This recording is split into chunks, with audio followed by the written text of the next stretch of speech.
This is the Shattering the Taboo podcast.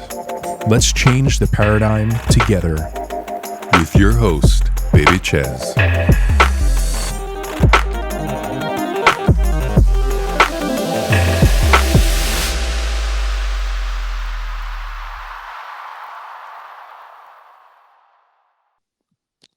All right, welcome to the Shattering the Taboo podcast. I am your host, Bebe Chez, also known as Dr. Ramos. I am here with two special guests in a special edition of the Shattering the Taboo podcast. We'll be talking about sacred plants for healing and consciousness. At the end, I'll be sharing my favorite healing concoction. It is in English called the Chalice of Immortality, and I'll tell you more about it later. But let me introduce here our two guests from Elevate NFT. We have Indigo Girl and Crypto Yogi. I don't know if you guys have shared your real names, or am I able to know that? Absolutely. No, absolutely. We are fully doxxed and are absolutely okay with our real names. Have I heard your real name before? I don't know. I'll let Indigo Girl introduce herself Yes, first, please. and then I'll go ahead and go after her. Hi, friends. Yes, online for many years I've been known as Indigo Girl, but you can call me Abby. Just don't call me late for dinner. That's all I'm asking. Yes, never late for dinner, that's for sure. And Abby, yeah, later on, we'll take some time after we talk about the sacred plants and have you guys talk about a little bit about the Elevate project. I feel like there's some really novel things there that we can discuss offline. I don't like to discuss anything in public sectors because you never know who's listening. And I'm not talking about the people here. I'm talking about the recording and the AI that will be listening. But Crypto Yogi, go ahead. Yeah, no, I'm Crypto Yogi, Shannon Moran. So we have both been in the wellness and yoga industry for 16 years. We've been married for almost 19 years now, 3 children, 17, 14, and 12. And so for 16 years, we have operated brick and mortar yoga studios. And I was introduced to yoga at a music festival. Very similarly to, I was also introduced to plant medicine and psychedelics at a music festival. I'm a little bit of a hippie and have enjoyed traveling the country and seeing a few of my favorite bands since about 1994. I often joke with people that I've been doing my psychedelic research since 1994. Awesome. All right. So today we are going to be talking about a really special topic. So if you've heard some of my spaces before, I've discussed how nature is technology. It's a very advanced technology. And embedded within this technology are a lot of healing properties, a lot of uses that we, in some respects, have yet to discover. Some traditions have maintained this knowledge, this lineage, this advanced chemistry, and they have been able to allow, during the dark periods that we went through in the past, for this really sacred knowledge to maintain itself across these dark periods. And now we're really on an ascending phase now of mankind, and a lot of this knowledge is now starting to become more mainstream.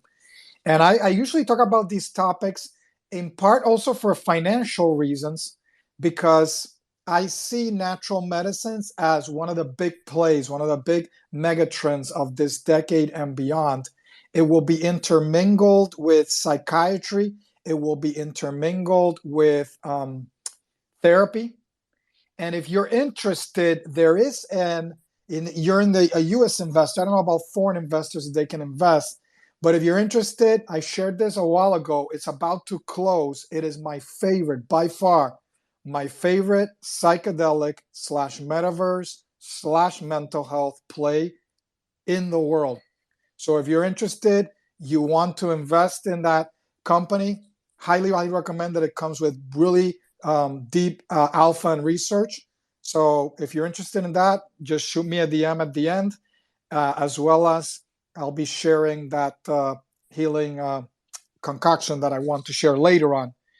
But I guess if anybody wants to come up before we start here, later on, we'll take some time for questions, comments. If you want to share any experience, anything that you, or any questions you may have, feel free. This is like family.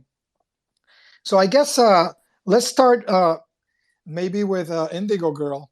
And what are your guys' views of sacred plants? I'll start with that. I'm not going to talk about what I think. Maybe tell me what you guys think in terms of what are sacred plants?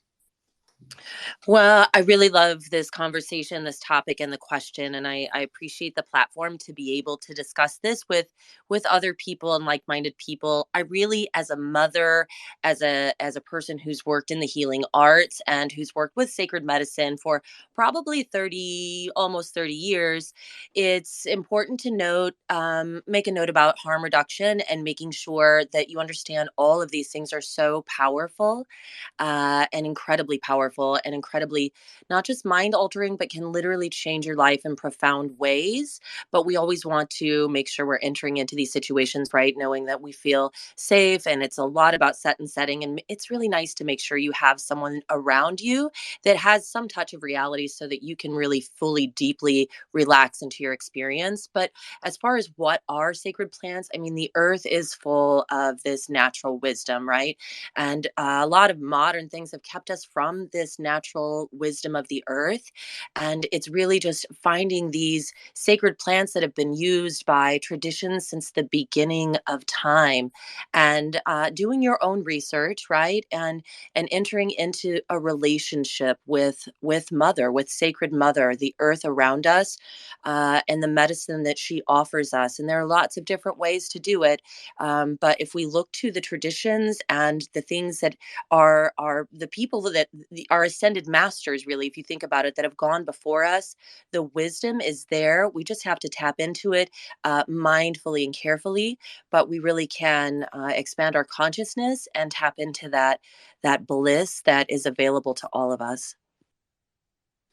Yeah, I 100% agree. I think that I think you mentioned something very important, which I touched upon in our previous spaces, which is that in any type of endeavor, you have to be prepared, you have to do research, you have to know what you're doing. Mindset is important, a certain level of maturity, um, being in the right environment. And you mentioned support. Absolutely. A support could be a partner, a spouse, a friend, a group. It could be a shaman, somebody experienced. So it's not, or in what's going to be happening now, there's going to be a fusion between people who are experts in natural medicines and psychiatrists. I already have had discussions with psychiatrists, me being having a PhD in neuroscience, and I know clinics here locally that use psychedelic type treatments for people, in particular with PTSD, very successfully. People with chronic depression or anxiety. So there's a lot of benefits to this, but of course, it's like anything. It's like if we look at performance and enhancing drugs in like sports, who were the ones that were having a lot of problems? People who were just using it that were really doing it in a very unregulated way.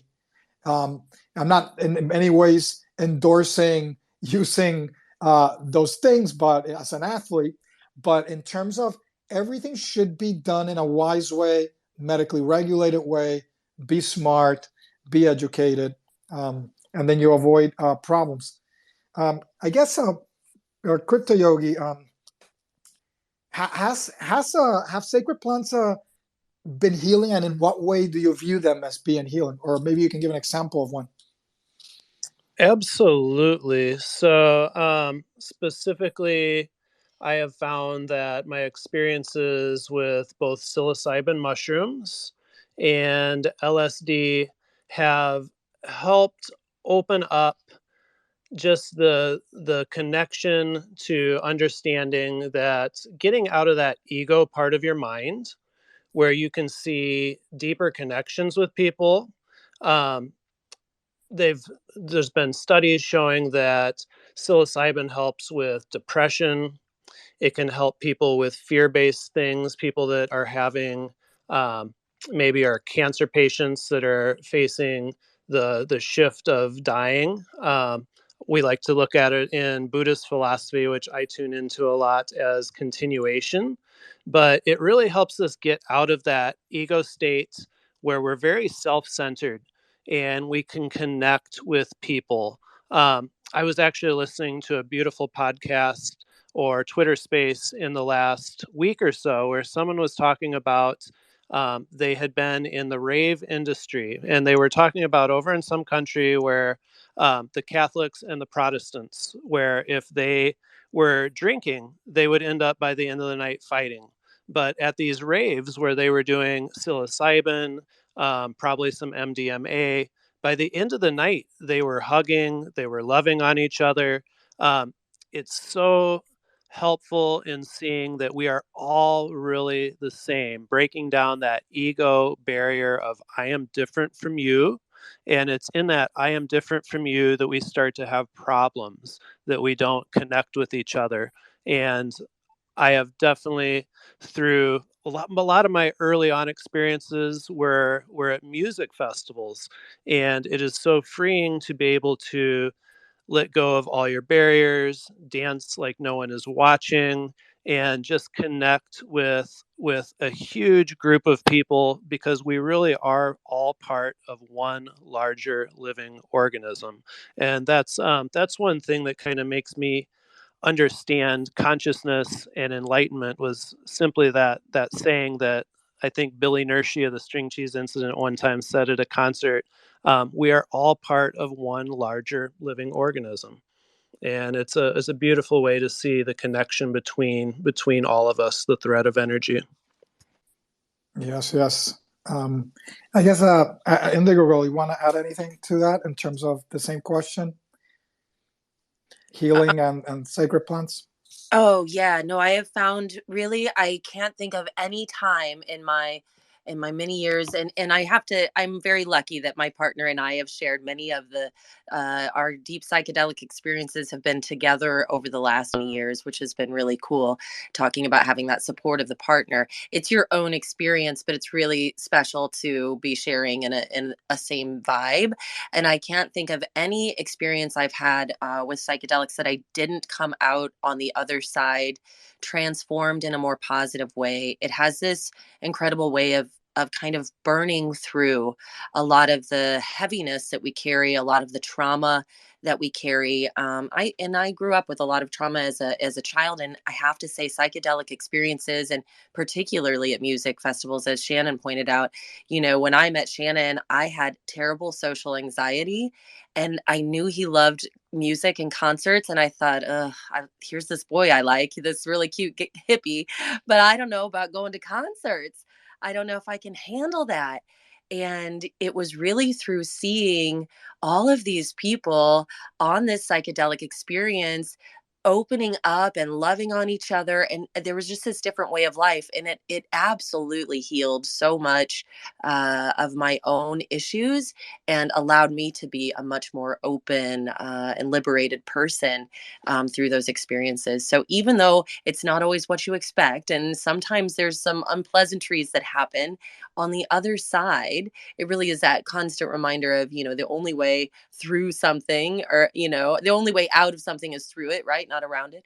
And a psychedelic experience can really help you get through the heart of some matters and come on the other side really changed in some positive ways. I have found that's been my experience.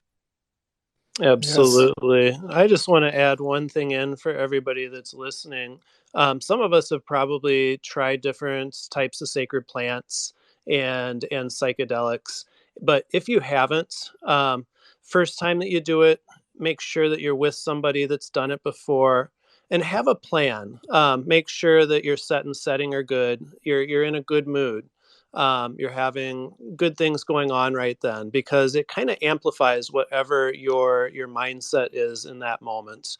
Um, have some activities that you're going to be able to dive into. Maybe you're not at a concert because being around thousands of people, your first experience might not be good. Be around a few people or a couple people that you really feel comfortable with, that you know well, and always remember you can add a little bit more.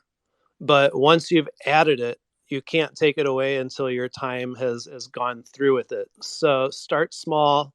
Um, have someone that's experienced that can help you along in your journey. And also, if you're like, you know what, I don't want to change my consciousness. I don't want to take something that's going to change my consciousness. There's all sorts of sacred plants that are not psychoactive at all, that do not make you feel that buzz or that high. There's types of cannabinoids that you can take to improve your overall health, CBD, CBDA. There's different types of mushrooms, lion's mane, all sorts of things that you can take for your health and your wellness that doesn't change at all your consciousness. Yeah, we'll be sharing one later on. Let me take somebody came up. Dan, how are you? You have a question, a comment? Hey, how's it going? Do you guys hear me? Yes. Yep, GM. Yeah, GM. So I just had a question for Bebe Chez. I know you mentioned regulation is needed, and that would obviously come with legalization and regulated use would make it safer. But along with regulation, in the world we live in, the capitalist economy we live in, are you not worried that legalization and mainstream adoption of these healing medicines would lead to corporatization, monopolization, price gouging? Is that not concerning to you? Well, I think that anytime that anything becomes legal, you've seen it with the food industry, where it's very rare to find people that actually have control over seeds and production. It's become very corporate. So the movement that I'm seeing, yes, it's concerning to me in the sense that I'm seeing it become a lot more pharmacological, pharmaceutical.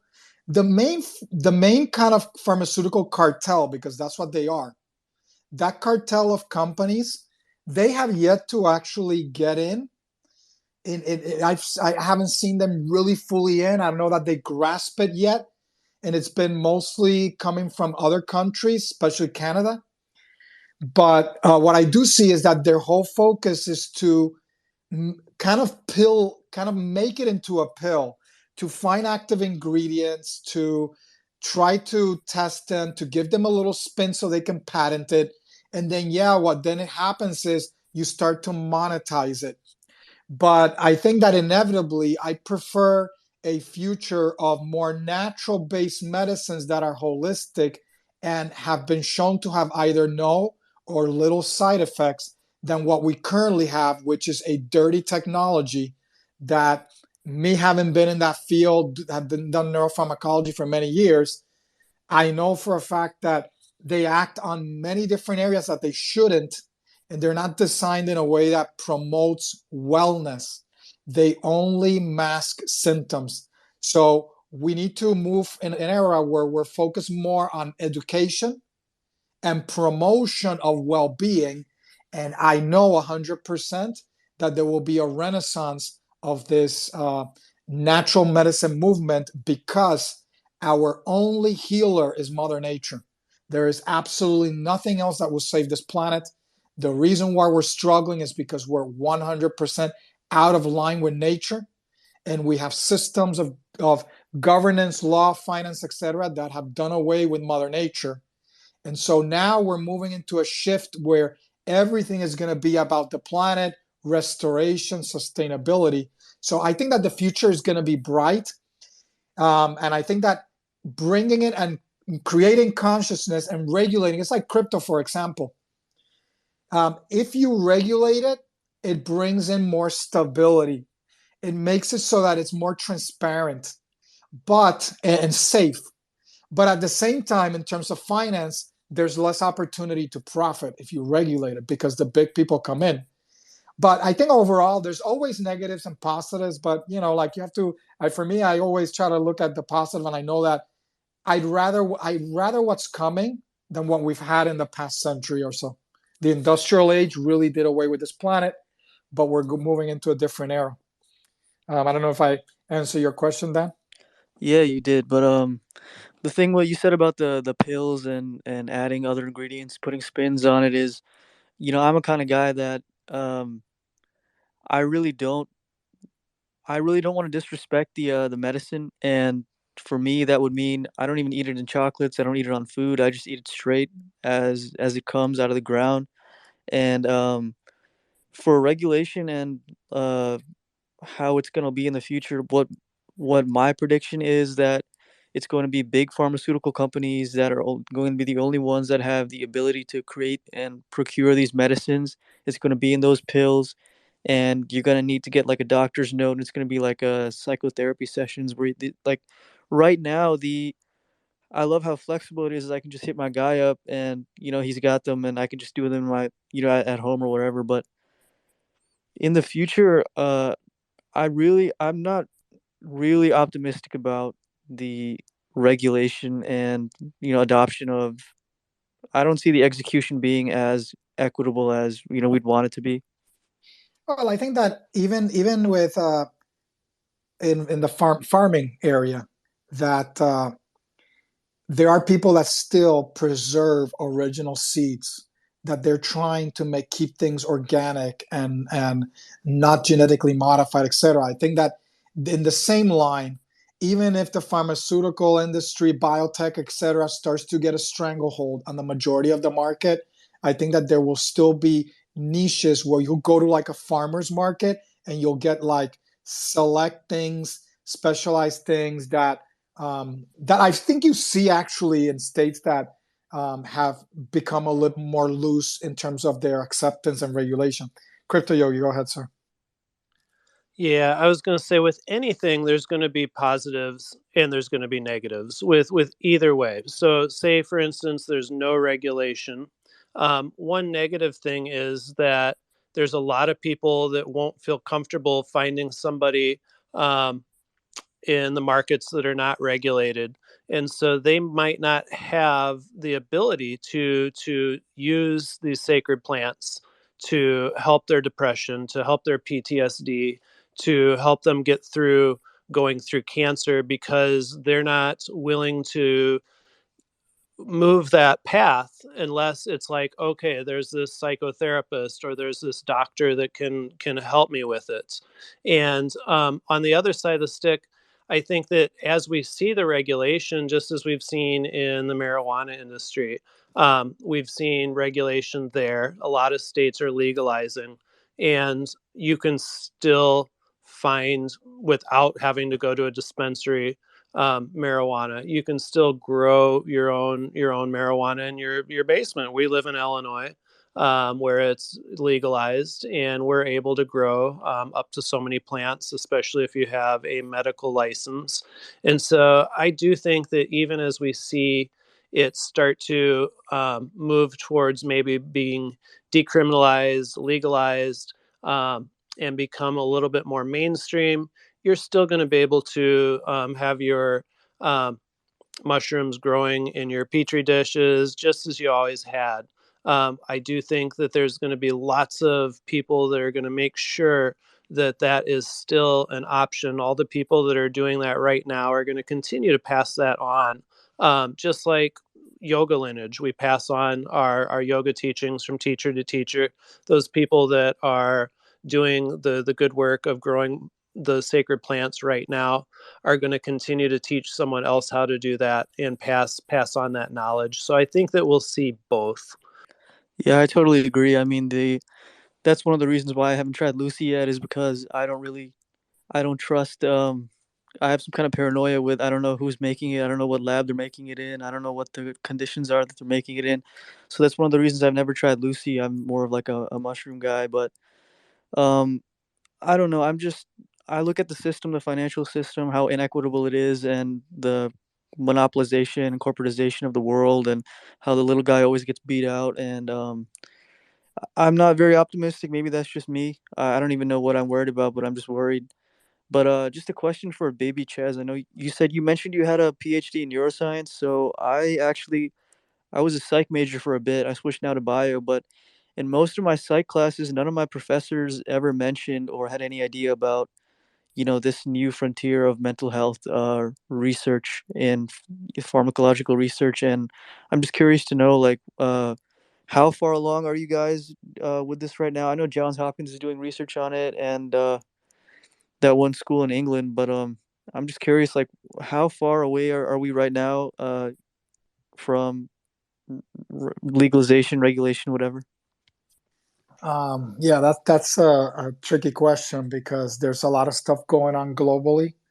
So it hasn't been necessarily at the forefront of their agenda. They like have other things they want to deal with. But if you look at the activity of government officials, of big money, where is that money flowing into? Then you know that enormous amounts of wealth is piling into that sector. Is the reason why I wasn't worried when crypto pulled back is because I know that the big boys are manipulating the market and they're getting in. A ton of money's coming in, a ton of developers are coming in. And so in this space, what I'm seeing is the rise of research to the health benefits, particularly when it comes to psychiatry, mental health, because in my opinion, mental health is a field that has been lacking. Um, I have never felt like the mental health field has been something we have that has done a great service to mankind. There's been some advances, but there's been a lot of setbacks. And so I think that in this coming decade or two, it's going to be like a renaissance in the wellness and space as well as the mental health space. And it's why I decided to put my over 2 decades of work into this space because I knew that this was a trend. And so, a lot of good things are coming for sure. All right. Dan, if you want, you can stay up if you have any questions, or if you want to drop down, that's absolutely fine as well. If you have any other questions, of course, you feel free to raise your hand. Yeah, thanks for having me up. I'll go ahead and step down then. Thank you, sir. Yeah, thank you, Dan.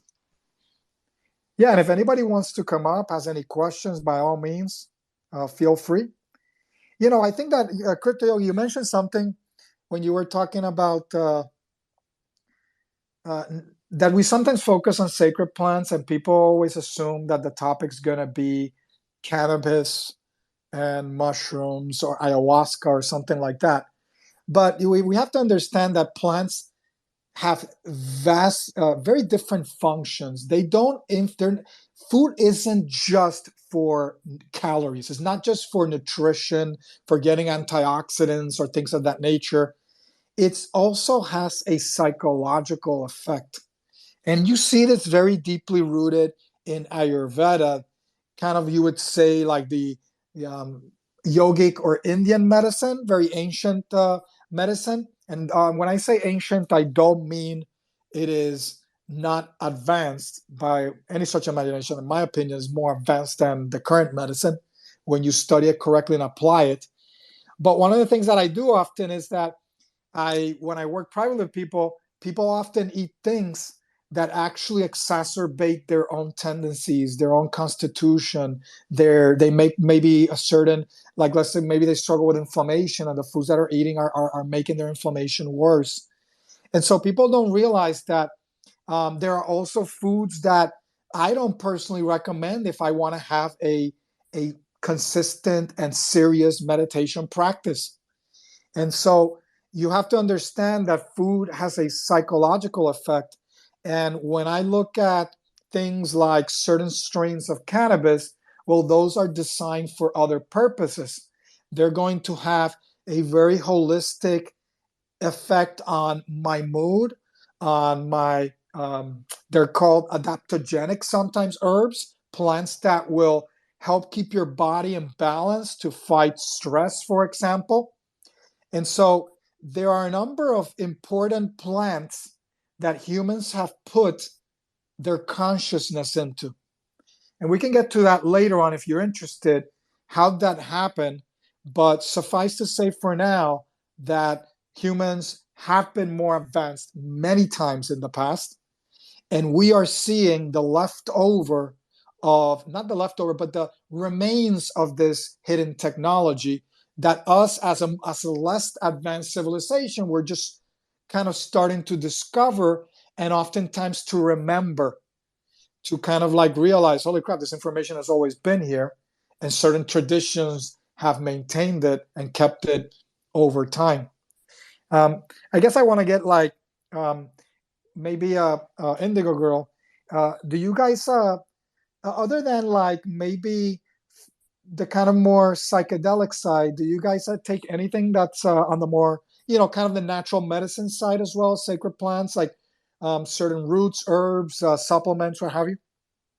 Yes, we are all about the supplements. Shannon and I both have quite a regimen focused a lot on gut health. We're really big on probiotics and taking care of that gut health and the natural flora in the belly to fight disease. And yeah, a lot of herbs and roots in our cooking and my cooking, as well as sacred herbs, of course, are something that we utilize. But yes, it's something that as you said, there is wisdom in the body, there is a wisdom in the foods that we eat. And a lot of times, whatever we're putting in our bodies maybe are not complete. And so supplementation is a great way of addressing some of those additional things. So yeah, absolutely. I know Crypto Yogi can speak on this as well, but no, I think controlling that inflammation, as you said, taking care of your gut health, doing things that are going to relax your nervous system. I spent many years worrying about gut health and my joint health, but I didn't spend enough time,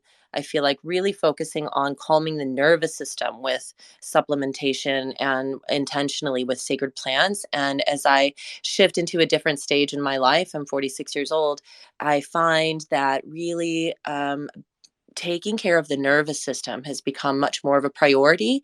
And that's so helpful in aiding, as you said, in meditation, or just daily functions, really. So yeah, definitely recommend doing all of the above. Absolutely. Because of my yoga regimen, I've gotten into a very much a routine of eating very natural things throughout the day. I start actually almost with I kind of do an intermittent fasting. I'll have my dinner at night. I'll wake up and I typically won't eat anything for breakfast because I'm getting ready to get on my yoga mat, getting ready to do my meditation, which I just feel my practice is better, my meditation is better on the empty belly, and I've found over time that I have more natural energy to continue being productive during the day if I once I'm done with that yoga practice, I eat natural whole foods that are less processed, bananas, um, fruits, some raw nuts. Granted, I don't eat like that at night. I've been known to, I'll have quite a bit of pizza at night, or I'll have a little bit of candy, Snickers bar, or something at night.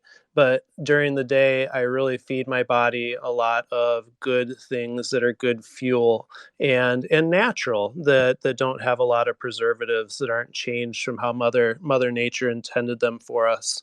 Something else that I have loved adding into my routine that has really helped me a lot is probably about 5 years ago, I started using different CBD products daily. When I was younger, THC really worked well for me and it started to kind of mess with my sleep.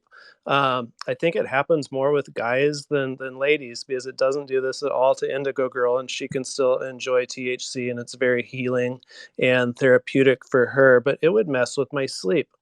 And so I started to do CBD oils. And see, we have this whole endocannabinoid system in our body, where we have receptors everywhere in all of our organs, in our skin, in our bones, and it reduces inflammation. It helps your gut health. I've been somebody that kind of ever since a child have had a little bit of skin issues with acne and different things. And even when me and Indigo Girl first met, I was still using topicals, different things on my face for breakouts. And it wasn't really until I started using CBD oil daily that all of a sudden my skin is the best that it's ever been because of the CBD and the cannabinoid system being fed. I don't have that inflammation in the largest organ of my body, my skin.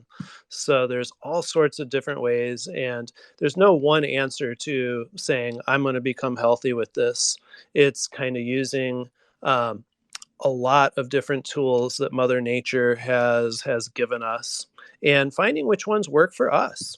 what works for one person is not going to work for the next person. So we have to cautiously and open-minded with conscious awareness try out different things and find what works for you, because it's going to be different than what works for your friend, your mom, your dad, your neighbor.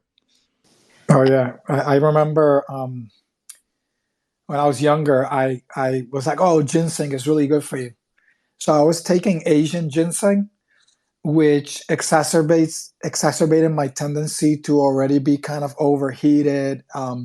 Rajasic is called, and it just made me so like energized. It gave me so much energy that just threw me off balance. And I realized that if I were going to take a ginseng, it would have to be the American ginseng, which has more of a cooling effect. And so, yeah, like really getting to know yourself and knowing what you what really brings you into balance. So that's what we're going to be teaching a lot about is how to maintain balance so that you don't throw yourself off. And so I see this a lot in this space where we just push, grind. We often don't put things into our body that do all the things that Crypto Yogi just said. And that's when we start feeling off and sick. Indigo, you want to say something? And then we'll have my boy Alex come up here. He came up, so I brought him up so he can say hi. No, that's great. I just wanted to echo actually what both of you said. You had touched on it earlier, Bebe, mentioning our Constitution. We all have a unique way that we are made up. We're all made up of the same things, but a different combination of those things, right? And Crypto Yogi and I have everything in common, and yet we are exact opposites, right? We are two ends of the same stick, like, very much opposite energies. And so, where he won't eat almost until the very end of the day, because that's what energizes him. I am the exact opposite. I cannot eat at night. I don't eat past, 4 or 5 o'clock in the afternoon most days because I don't like how it makes me feel. I feel sluggish in the evening. I need energy in the mornings, right? So I'll have my protein shake. I'll have protein of some sort, and I'm pretty much done eating by the time he's ready to eat. So I think it's really important to note that both of you said it beautifully that we have to become the scientist of our own bodies, and we really have to tune into what works for us personally.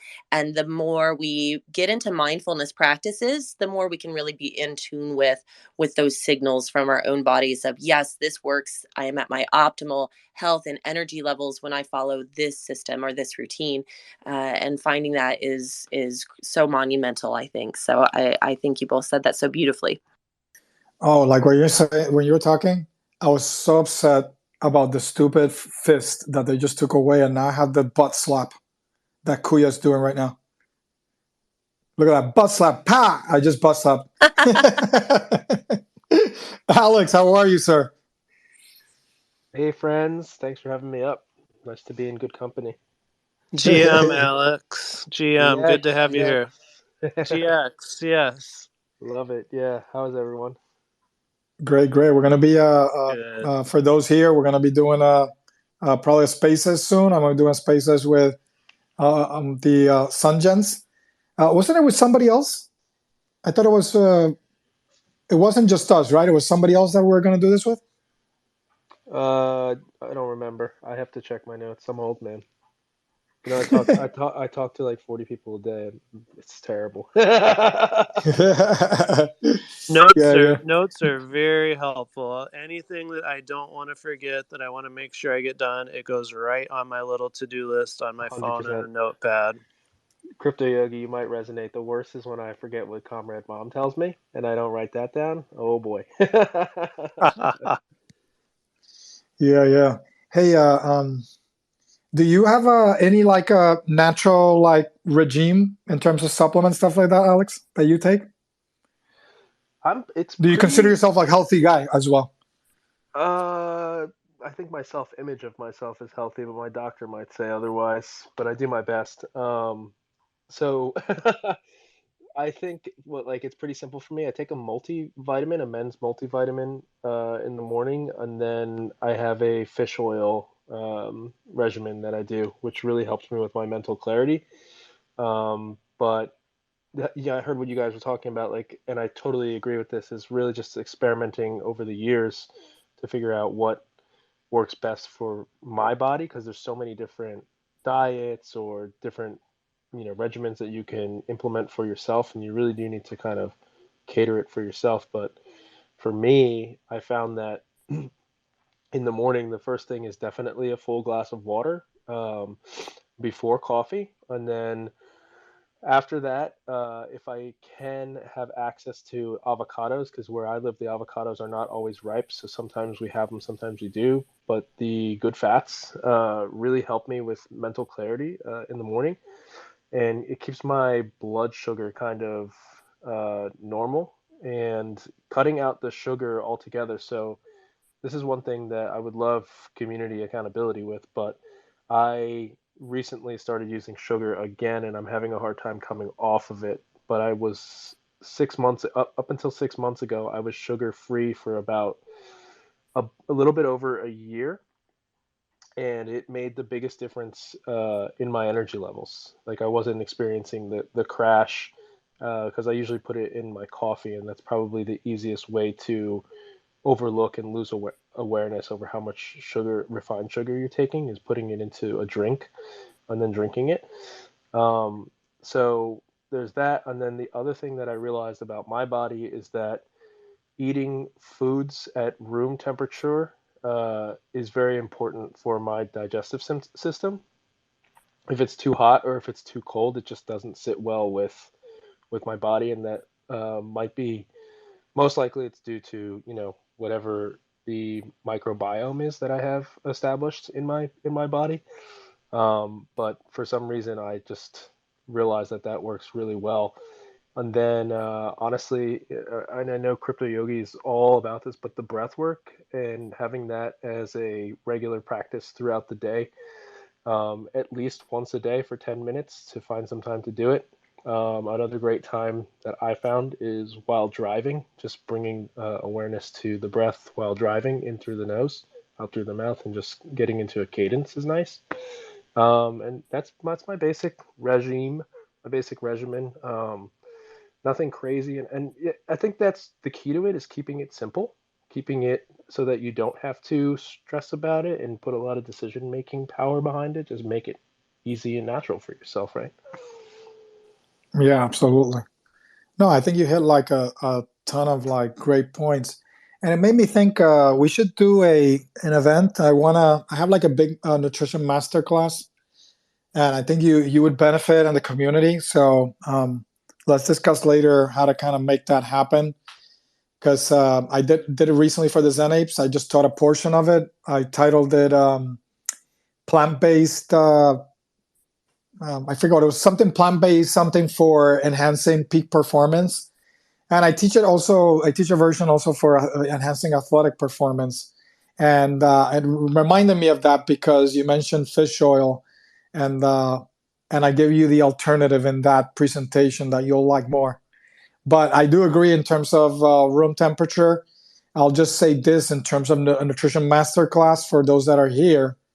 It's at least 50 to 75% of what you eat should be exactly as Mother Nature offers it to you, which would be at room temperature.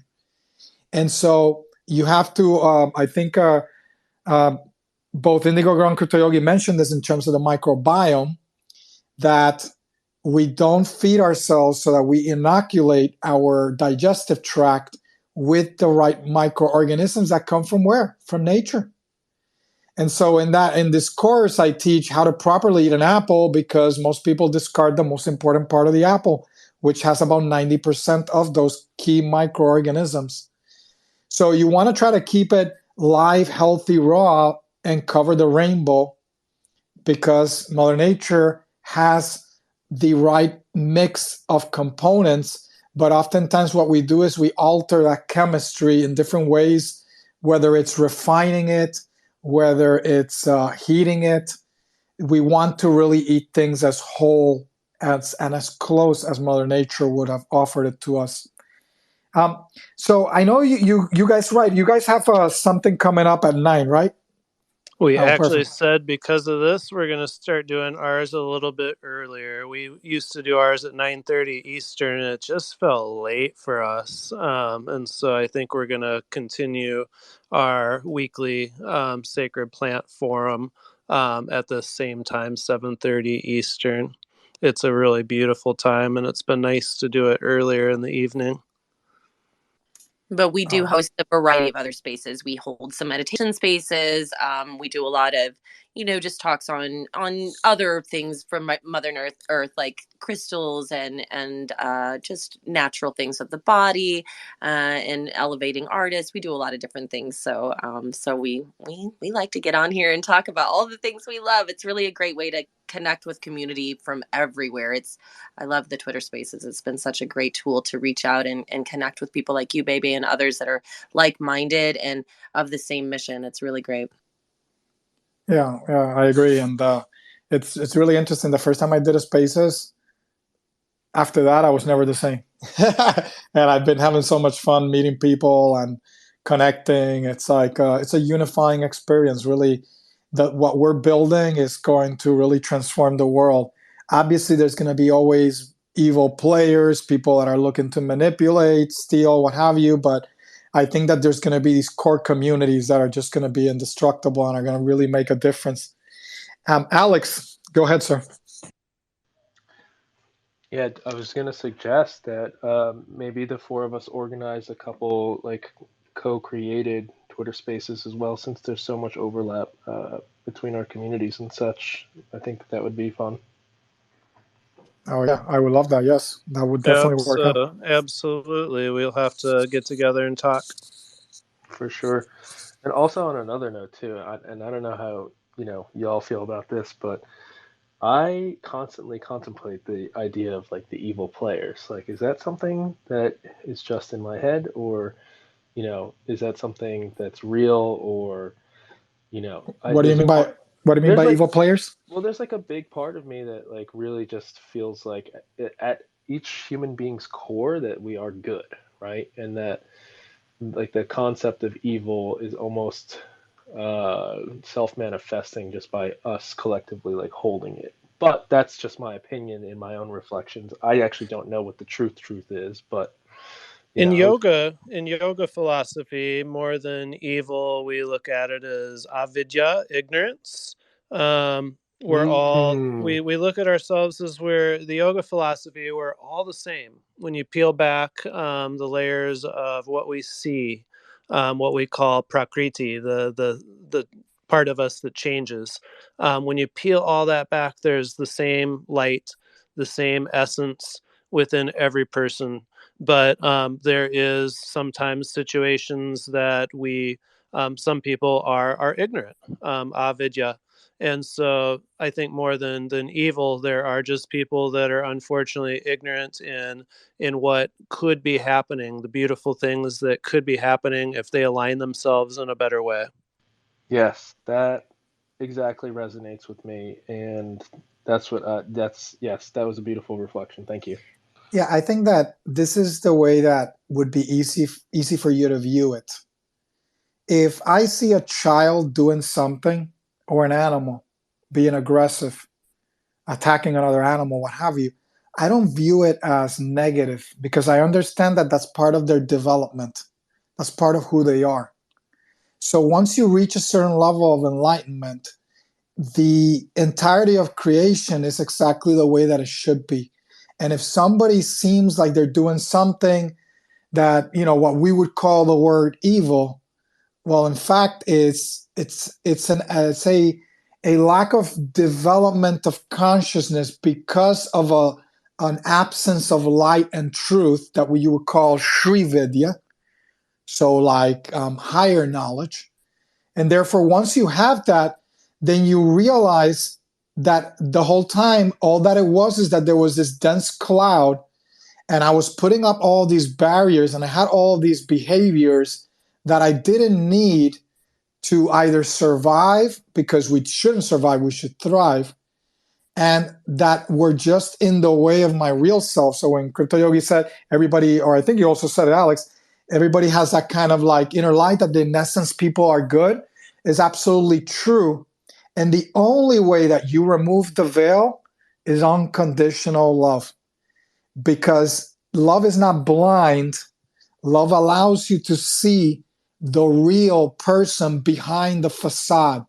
It can pierce through, because a gentle hand is able to go through the barriers that we put up and put sediments in the consciousness of the other person. The other person starts to open up, soften some of those barriers, drop it, their guard, and allow them that real self to come out. And that's when the beloved is able to really see the real self in the other. And so I have like this really beautiful short story about Divine Mother and her son, and it relates an episode where they're walking and they go by this cafe, and there's a couple there gazing lovingly in their their eyes, and there's people standing nearby talking bad about the guy, saying, why does is that woman with him?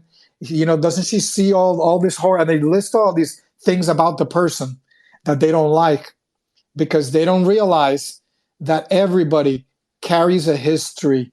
We don't know the path that somebody walked, and so we don't see the things that are afflicting them, that are affecting them deeply. And that's why I don't ever criticize another person. I don't ever judge them, because I don't know if I had walked their shoes, if I would be the same or worse. And therefore, I've realized that no matter where anybody is in the walk of life, they are all part of the spectrum of consciousness, and they all have something to serve, some role. It's like the garbage man is no less important than a doctor. And I've had plenty of valuable conversations with people that somebody else would think that are not enlightened or are not educated or what have you, sophisticated. So, yeah, at the end of the day, when you sit down and you observe it, you're going to see that this was really beautifully said in a meeting that I had yesterday. I confided in Crypto Yogi, this amazing meeting that I wasn't expecting with a really big international figure I found myself in a Zoom meeting with.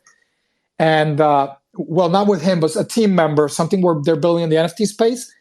And one of the things that really that the yogi said in that meeting was something that relates to this, which is that we often focus so much on what we don't like about the world, the evil, the pollution, the violence, all sorts of stuff, instead of realizing that it's not about changing the world, it's about changing the self. It's about bringing out whatever you want within you first, not worrying and obsessing about the outside world and trying to control it, but to really control the only thing that you can, which is the self within, and to make that into something that is worthy of love, worthy of reverence. So what am I putting into my space of consciousness? That's what's really I have to think about. Am I in the company of enlightened ones? Am I looking for inspiration? And that's why I espouse so much Mother Nature, because it is the greatest source of inspiration and awe. If you've ever been into some of the sacred and beautiful places on earth that now we're unable to almost even do with so many restrictions. But that's where the key is. Focus on the self. Make yourself into the things that you want. And I promise you that the world will then reflect it. You will attract people in turn that will sustain that. Because at the end of the day, if I am not aligned with that, I'm not aligned with my purpose, I will always have friction in life. And I've seen so many people that when they get aligned with their purpose, and I know some people here definitely feel like they're getting to that point or are in that point already, that when you're aligned with that purpose, all things just seem to happen. You meet the right people, things become less effortful. You kind of like you're about to get over the hump, and now you're going down the slope, and it just becomes easier. So I think that, I mean, in a kind of long fashion there, hopefully I shared something of value. All right, go ahead, Alex. Yes. Sorry, I never know if I should have manners or not, but that was beautiful. And to tie it into the top there, isn't it interesting how um, sacred plants often are a gateway to everything you just described. And while on a medicinal journey, it's often all so obvious, right? And then afterwards, I think the challenge for me has always been, and this is what's interesting, right? So I guess let me rephrase that a little bit. It seems like after a journey, it's easy to keep things integrated, but because of a lot of the narratives, memes, systems that we're exposed to, because I'm a big believer that we're products of our environment, that you have to return back to Mother Nature and revisit the medicinal journey in order to come back to self and unconditional love, which is so natural for us and so obvious, right? But it seems like there's so much that tells us otherwise, and we often, fall from grace or fall to the wayside because of all of the systems that affect us on a daily basis. Absolutely. Completely agree with that, Alex. Um, Sacred plants and the use of them has made it so much easier to access those states without using sacred plants. On a daily basis through my yoga nidra meditation, I'm able to get out of my conscious mind and get out of my busy mind and get into that state of just trace of conscious awareness. And I definitely feel that because of my use of sacred plants, it has made it easier to open up into those spaces without the use of sacred plants on a daily basis through meditation practices.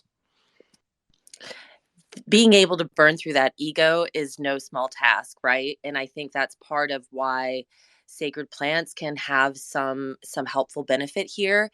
If it were easy, look at the iconography that's used when we're thinking about defeating the ego. I don't know if you're familiar with the Hindu goddess Kali, but she wears this skull, this necklace of skulls, and she has the big sword, and all of that is symbolic of, she has slain demons, and that's symbolic of her overcoming the ego. Imagine it wouldn't look quite like that if it were some small easy task. And so there are tools.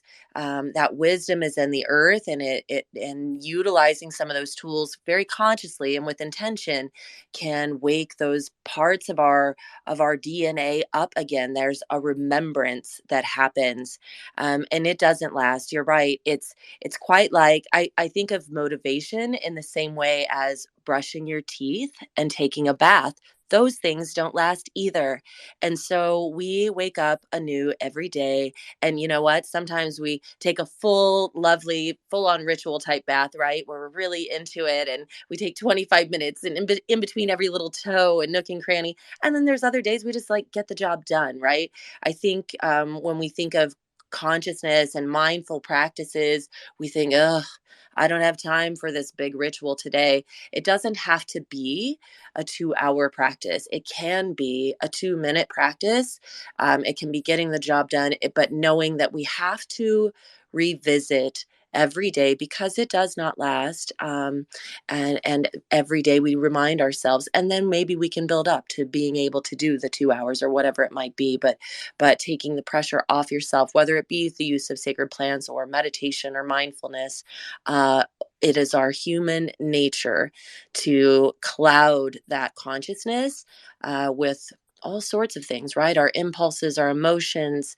It's a bunch of waves, right? And the more we can find the spaces between the waves, find the spaces between the thoughts, that's where the truth lies, right? Is in the middle. So really beautiful conversation, you guys. I really appreciate this a lot. Oh man, that was amazing. And like there were a few more Sanjans in here, and as you were talking, I was just looking at their cute little faces, and they're so happy. And I was like, man, there's truly something, Alex. I've said that before, that there's truly something special there, and that's why I've kind of connected with you guys, and discuss some stuff privately about the vision of the project, because I really feel that with what's coming in the future, you guys could really, as a community, serve a really important role, especially for our younger generation. And so, yeah, like the this concept of natural medicines as a healing component is that you mentioned something about Kali that really uh, relates to this, which is that we need to be brave. And one of the things that happens is one of the reasons why sometimes people fear this kind of um, motherly medicine that nature has is that it often doesn't do what we expect. We want to have control, and so we're not willing to drop barriers often, and we keep ourselves busy for a reason. We wake up, we grab immediately. Usually, people immediately grab their phone, they check their email, they go about their day, they start the mental chatter, and they rarely take time to just be. We spend way too much time doing and not enough time just being, enjoying ourselves, enjoying being alive. What does that feel like? What does that deep level of awareness feel like when I just drop all the nonsense, all the things that I think I am, and start experiencing the real me? And so that's where I think that people sometimes often fear it's not just psychedelics, it could be also, or cannabis. It doesn't have to be a natural medicine. It could be an isolation tank where you go into this dark tank in water, and now I don't have my senses there being stimulated, distracting me. Now I'm kind of isolated, and now the things that I'm not wanting to experience on a day-to-day basis, the trauma, the pain, the insecurities, whatever, the so-called dark stuff that everybody has that they don't want to look at often, starts to creep in. And oftentimes, this dark stuff can be very violent and very agitating and can make me feel sick. And so, this is what often people fear. They don't want to do that loving act, that labor of love to create those habits that initially take effort, but later on become easy. And so, I guess I wanted to maybe ask one of you guys, what have you had those experiences, especially at the beginning? Did you have some difficult experience that you may want to share? I mean, maybe it's something you don't want to share, but something that you went through that you experienced, whether it's physical or gut wrenching or mental, emotional. Um, Alex, go ahead, and then I'm going to bring up Sarah. Yeah, beautiful. I've spent a lot of the last 3 years of my life exploring exactly these dark corners of my psyche, and the isolation tank actually is one of they're a fantastic way to kind of like induce those corners of the mind. And for me, just to share vulnerably a little bit, um, what my two parents, who I still have, both love me dearly, and they divorced each other when I was 5 years old, and it was not a quick divorce because my brother and I, their two children, were both loved so much by both of them. Uh, we got kind of caught in between of a custody battle, and my parents were blinded by their passion, for their children. And I held a lot of resentment towards my mom and my dad from the age of about 6 to the age of 17. And I left my dad's house when I was 18 as soon as I could, because I wanted to move as far away from both of my parents as possible because of the pain and the resentment that I held in my body, and it caused a lot of like anger and just you know I don't want to say behavioral issues, but my behavior wasn't coming from a place of like compassion and love. It was coming from a place of misunderstanding, and the world to me was not a place that was a place that I could trust. So I actually went on a plant journey recreationally, and I took a pretty heavy dose when I was my freshman year of college, and that was really my first exploration of my deep psyche and emotional body, understanding that the anger that I held was actually not anger but deep sadness. And it wasn't until I had the awareness that I wasn't an angry person and that I was just a deeply sad person because of, my circumstance as to, my childhood, that I started to become compassionate towards myself and started to really bring a lot of self-love to myself. Went on a couple other journeys afterwards and then started to find, non-psychedelic modalities to really find myself on a journey to really just learning to have high levels of compassion for myself and love. And that ultimately allowed me to radiate that back out to others and be able to be compassionate for others for everything that they've may or may not have shared, with the world, or may not even have awareness around themselves. And that's really something that showed me that if you want to change, as much as the environment affects us, we also have the ability to affect our surroundings and our environment. And the ripple effect of self compassion and self love and self healing allows you to be that for others and hold that space for others, even without even having to say or do anything. It becomes energetic in many different ways, and you can be a force for healing. So I still have to do, daily practices to maintain that. I think it was mentioned earlier. It's like brushing your teeth. And one of the things that I like to incorporate is I have a Russian banya that's very close to where I live, and there's a cold plunge there and a very hot sauna. And that practice of hot and cold, especially the cold, I really started my journey with the banya in the cold plunge after getting into Wim Hof.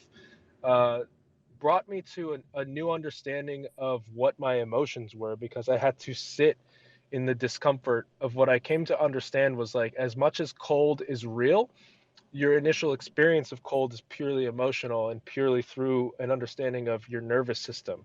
And it's an interpretation of your physical environment. And when I started to come to realize the power of the body and the mind and the nervous system through a practice of the cold, that really brought a heightened sense of awareness to my emotional state and my nervous system.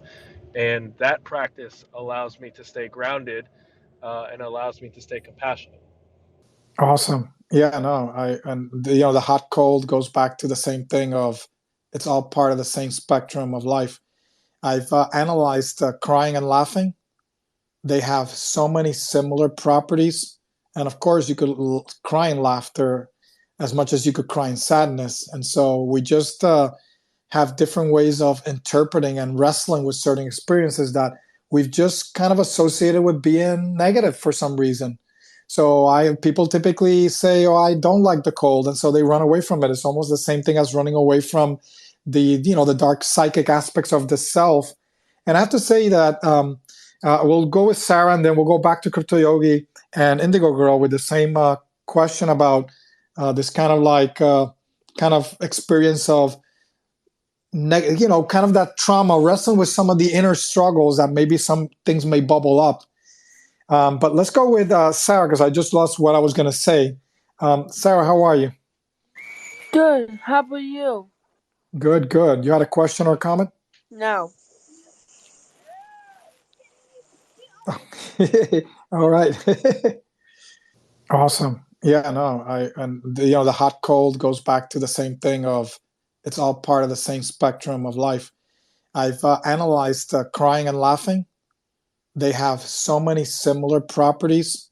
And of course, you could cry in laughter as much as you could cry in sadness. And so we just have different ways of interpreting and wrestling with certain experiences that we've just kind of associated with being negative for some reason.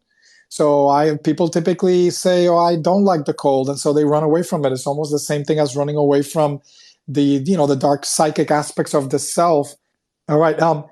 So I guess this is the idea is that there are barriers that are dropped. Oh, I remember what I was going to say, and then we'll take that question, which is that um, what I teach, and I think Indigo Girl and probably Crypto Yogi as well, both of them would agree, is that the best method for this is the yogic path towards mastering meditation and eventually experiencing those deeper aspects of the self and experiencing states that can have a variety of different names. But not everybody's ready for that journey. And there's a lot of healing at a physical, ethical, emotional level that often needs to occur. And this is why Western practices are just as valuable as Eastern one. Even if I resonate with Eastern side and I want to go into some ashram or a monastery or in a cave or what have you, I want to learn from a master. I may not be ready. I may need to do a certain journey where I heal myself, because remember, wherever you are now may not be ideal, and it might not make you the ideal person for the journey that you want to undertake. And you have to be honest with yourself and say, okay, I have these, these difficulties or these struggles. We all do, and I have to do something about myself so that I can be stronger and more powerful. Remember, it goes back to that loving care. What am I putting into myself? What am I making and building? We have to live like if our life were a canvas, a blank canvas. What are we putting onto that canvas? Are we making it a majestic piece of art, or are we just smearing turds onto the canvas? And so people often live like that. They don't really consider what they're feeding their body, what they're feeding their mind, what they're feeding their spirit with. And so those are things we want to be mindful of. But I guess either Crypto Yogi or Indie Girl, if you want to, I mean, for both really, but one of them go first is how was that maybe at the beginning? Were there some experience that you may want to share that maybe made you kind of back away a little, where you felt a little uncomfortable, or something happened, a physical experience, I don't know, nauseous or what have you, or sick, feeling sick, like you were letting go or purging of something, I could say. I'll let Shannon has quite a story. I'll let him share in a moment. But yes, I'll start. And honestly, I don't know that there's been many experiences where I didn't have some sort of that feeling at first, especially in a public space. Before I met Shannon, as I mentioned earlier, I had terrible social anxiety, terrible. And so, I had tried psychedelics before meeting Shannon and before even going to music experiences and didn't like it. I felt extremely sick and nauseous because internally, now I look back and see internally I was struggling and I wasn't ready. I was not in the right set or setting. And when I met the lovely hippie, I thought, I don't know. And you know what? I trusted him in the moment. And there was a huge circle of people around us when I really did decide to let go and have this psychedelic experience at a string cheese concert. And I was surrounded by the most kind, loving people.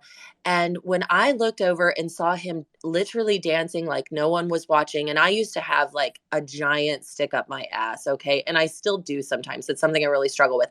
Like, I really like to take things seriously. And when I saw him just in the flow and grooving, I realized, oh, everything melted. That ego dissolution that we talk about happened. And I was able to step into this place of absolute beauty. But yes, getting there were certainly moments of discomfort that led to being able to step into that flow. And I think, it goes back to what we talked about before, having people, having the right mindset, having folks you feel really comfortable with can make a world of difference.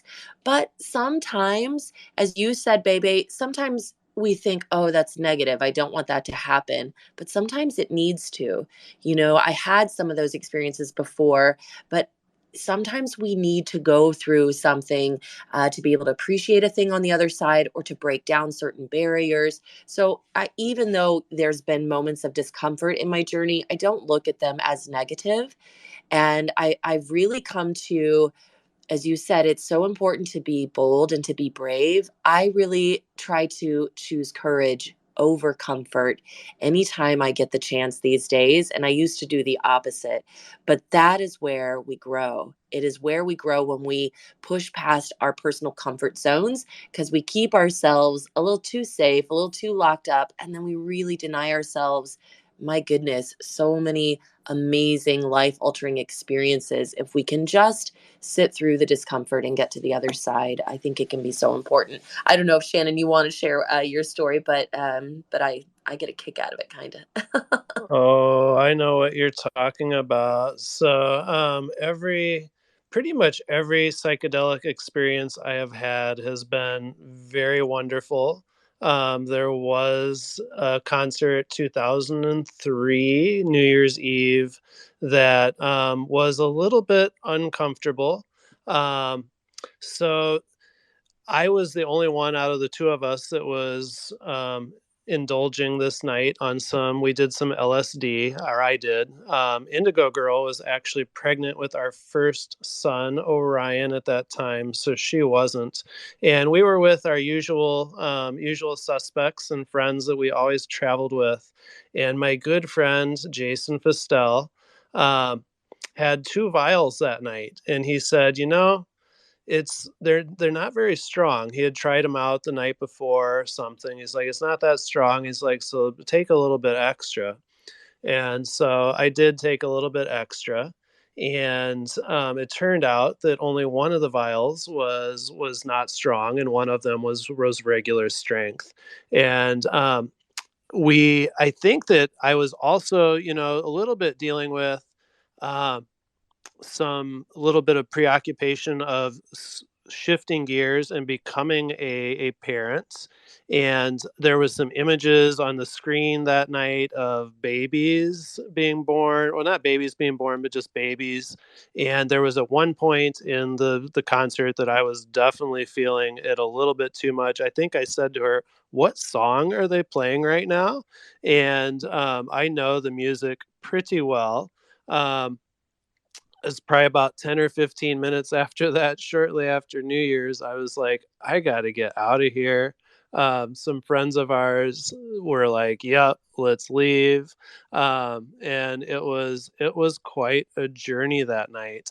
But it turned out to be a great night. We had tons of fun, but I think that definitely I was a little bit working through my shift and change of being like, I'm going to become a parent soon, and which has been just an absolutely beautiful experience.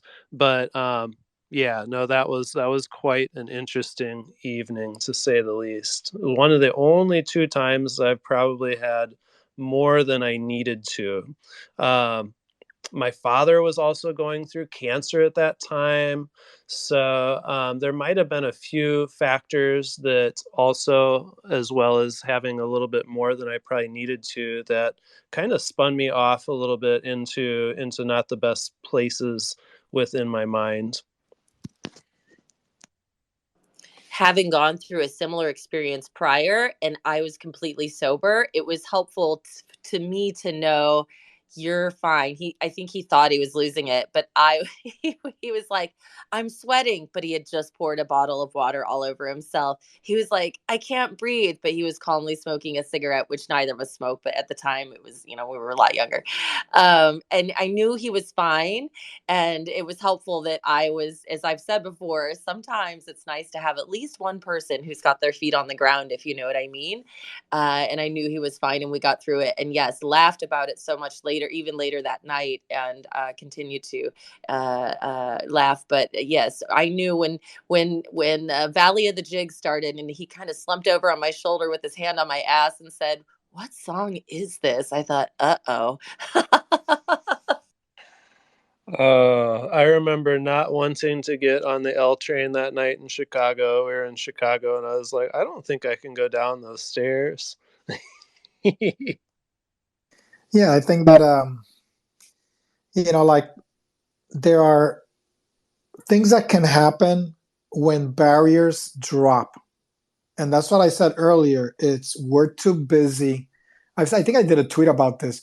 We're usually too busy trying to block what we don't want people to see. Sometimes unconsciously, you don't even realize that you're doing it. There's stuff there that you've suppressed and you automatically suppress it.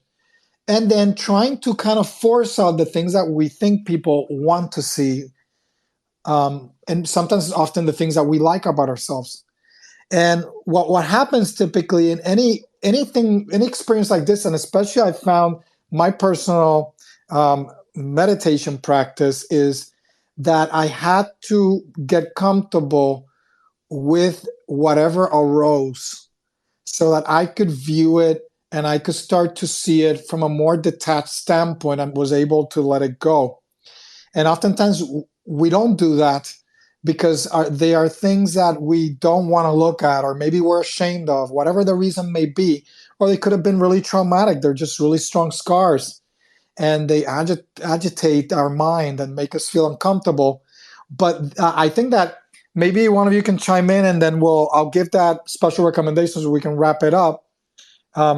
Is that oftentimes we have those experiences, we struggle, and I guess the question would be is, have you found that has happened where you've been able to be in a quiet space and things have arisen that you were thinking about? You didn't maybe feel comfortable with it, or what shifted within you? Was it acceptance, comfort level, embracing the experience that allowed you to really have a better moment?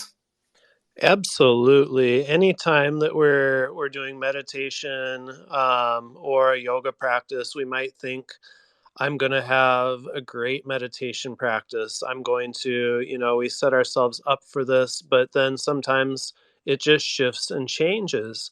And observing the shifts, observing the changes, and letting it be okay.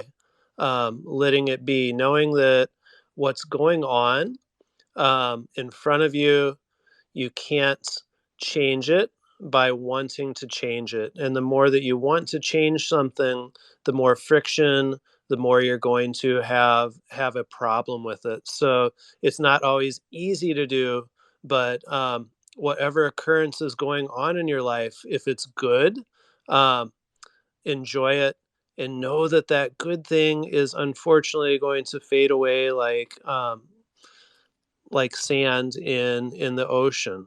And also that negative thing, sometimes when we are in the middle of something terrible going on, it feels like it's just never going to end, whether it's you're watching somebody that you love suffer, that's dealing with a sickness, whether there's some traumatic thing going on in your life. Stepping back and seeing that it won't last forever is also very, very healing. Knowing that the good things are going to unfortunately pass, to avoid suffering, seeing that, but also that realization that this negative thing that I'm sitting with is also going to pass, can be very liberating. I completely agree with what Shannon had to say there. And thinking about discomfort, I think we are so conditioned to not want to feel uncomfortable. I think especially here in the West, we do everything we can to be comfortable, to be extra comfortable, right? We avoid discomfort at all cost, and we're afraid of it. And I think the more we can really connect with other people, the more we can let those barriers down and see people where they are for who they are, and kind of recognize this similarity in each other. And we're often afraid of the wrong things. So I think there's a real unlearning that we have to be open to. And as things make us uncomfortable, there is a real opportunity for growth to sit through that discomfort, and not to try to wiggle away from it, but to really just look it in the face and to accept it, to take it like medicine, right? Because sitting through that discomfort and really absorbing and getting to the heart and root of that matter can really help us grow and get to the other side. So as Shannon said, mindfulness, meditation practices, things like that can help give us the tools we need to get to the other side of that discomfort. And just coming to that place of understanding and communication and awareness, all helps us all along the way, helps us suffer less in the end. If we can, get through the little bits of discomfort now, we'll feel better later. Kind of, it's like getting a massage, right? My mom used to be like, oh, that's too deep right there. It's like, if I'm working on her shoulders too hard, it's like, oh, it'll feel better later, just breathe. Sometimes that's life. You just got to breathe through it. It'll feel better later. Oh yeah. So true. All right. So let's I guess we'll wrap it. I'll start wrapping it up here. And I wanted to, for those who are still here, so there is it's a supplement that I highly, highly recommend you get. You can get it. There are places where you can get it in the United States, but it's often very expensive. I would get it straight from India.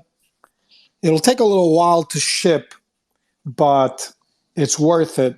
It's really translated in English as the immortal chalice or receptacle.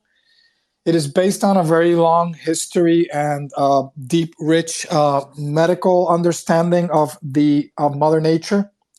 And I don't know, maybe if Krita Yogi and or Indigo Girl are familiar with it, they can share, of course. But it's called Amrit, which means immortality. Amrit Kalash. Amrit is A-M-R-I-T. M-A-M-R-I-T. Kalash. K-A-L and then ash. The word ash. Kalash. And this is a really actually scientifically very studied mixture of different herbs that have been prepared in a particular way. And it's a fantastic antioxidant as well as other benefits for your body. It can work really synergistically because of all of its components, and the way that it's prepared allows you to really absorb it.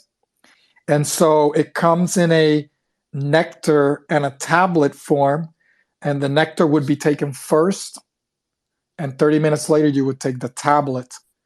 And so you can get this on eBay is where I would get it. And again, I would get it straight from India because I find the quality is better.